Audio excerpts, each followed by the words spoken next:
Hey guys, I'm Anna, and today I'm going to show you how to fix HOTWORX mobile app not working. So first of all, you need to make sure you're running the latest version of the app. Open up App Store on your device, and then tap on this search icon in the bottom right corner. Then search for the HOTWORX mobile app, and if you see this update button right next to the app name, simply tap on it to make sure you're running the latest version of the app. But if you still encounter this issue, then you need to clear App Cache. Go to your device settings and then scroll all the way down to General and tap on it. Then tap on iPhone Storage.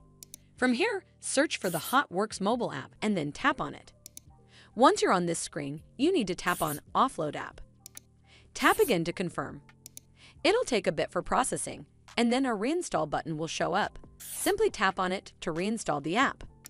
This should fix the issue, but if it doesn't, then you need to completely reinstall the app. Follow the on-screen instructions to navigate all the way to the app page. Once you're on this screen, tap on Delete App to uninstall the app from your device. Once uninstalled, you need to open up App Store and then search for the HOTWORX mobile app right over here in the search bar. And then click on this Get button to install it back on your device. Hopefully this will fix the issue, and if it did, then make sure you give this video a super thanks by clicking on this heart icon to help support the channel, and don't forget to hit that subscribe button. We'll see you in the next one.